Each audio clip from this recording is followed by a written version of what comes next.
The Princess and the Whispering Fairy. Once upon a quiet time, in a land far from storms and sorrow, there lived a gentle princess named Elira.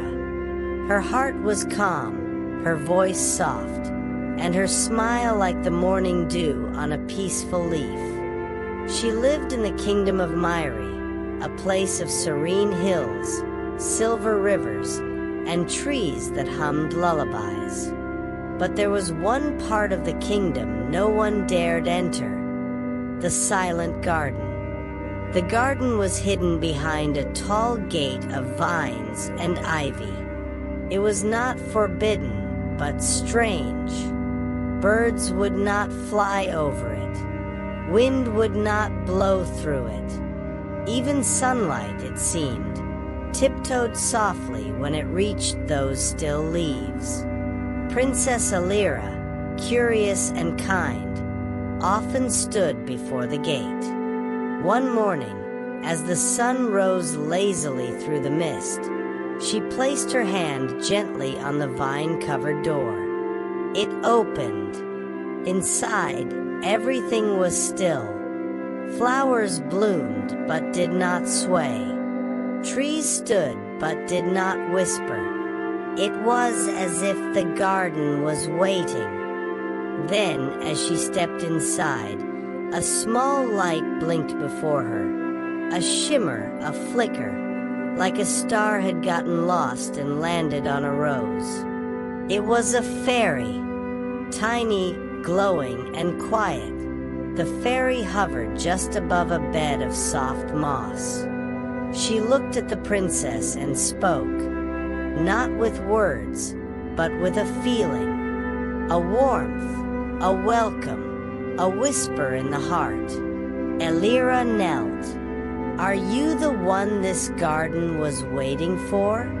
The fairy blinked once, then twice. Then a gentle breeze stirred through the garden for the first time in 100 years. The breeze that stirred the silent garden carried with it the faintest sound, a sound like laughter, but softer than wind chimes, more delicate than a lullaby. Princess Elira looked around. The once still leaves now quivered, and the flowers slowly turned their faces toward her. The tiny fairy floated closer. Her light grew warmer, like a lantern on a moonless night. Then she touched Elira's hand with a fingertip no bigger than a raindrop. In Elira's heart, a name bloomed: Luna. The fairy twirled in the air, pleased. That was her name, though she had not spoken it aloud. Elira smiled. "Luna," she repeated. "You've been waiting a long time, haven't you?" Luna nodded slowly, her wings flickering with joy. She gently pointed to a twisted tree at the center of the garden, a tree with no leaves and bark as pale as old paper. Beneath it, there was a stone circle covered in ivy. It looked like an old well, though no water glimmered inside. Elira stepped forward, guided by the fairy's light. As she brushed the ivy away, she saw carvings, ancient symbols shaped like stars, feathers, and teardrops. Her fingers traced them gently.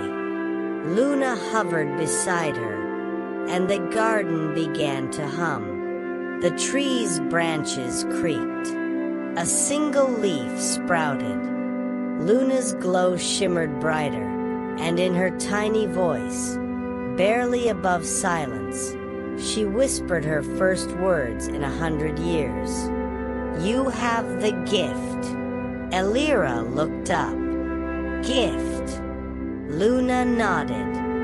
"You can hear the garden." And in that moment, Elira noticed it. The garden was speaking, not in words, but in feelings, music, warmth. The soil hummed a memory. The flowers held stories in their petals. The wind, though soft, carried a longing. Luna landed on her shoulder. "There is a reason you are here, Princess," she said gently. "This garden has been asleep, but now it wakes because of you." Suddenly, the wind stopped again. The garden fell still. Luna's wings drooped. Something had noticed them. Far beyond the garden, in the hills beyond Myri, another presence stirred. One that did not like the silence to be broken. The sun was rising slowly over the kingdom of Myri. Its golden light spilled across the hills like honey, touching even the farthest corners of the silent garden. But the garden was no longer silent. Birds now nested in the trees. Petals shimmered with dew. And in the center of it all stood Princess Elira, her hand resting on the trunk of the once sleeping tree. Beside her, the fairy Luna glowed with a light soft and steady, her tiny wings no longer trembling. It had been many moons since Elira first stepped through the vine-covered gate. She had listened to the whispers of the soil, the hum of the flowers, the dreams of the wind. She had learned to understand the ancient language of the garden, the language of stillness, of kindness, of gentle waiting. And she had met others, too. The sorrowful owl who once forgot how to sing. The weeping stream that no longer flowed until she spoke words of hope. The shadow that had lingered in the hills, made not of evil, but of old grief, now gently embraced and dissolved like mist. Now the garden was whole again, and so was Elira. Luna circled around the princess's head, her voice light like falling petals. "The garden no longer needs a keeper," she said. "It remembers itself. And so do you." Elira smiled, but her eyes held a question. "Then what is left for me?" Luna touched her cheek. "You brought silence back to life. Now you can bring it to others." The princess understood.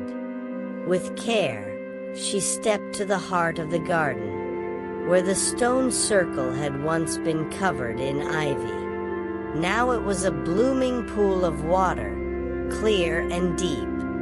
Its surface shimmered with visions of children laughing, forests blooming, even hearts mending.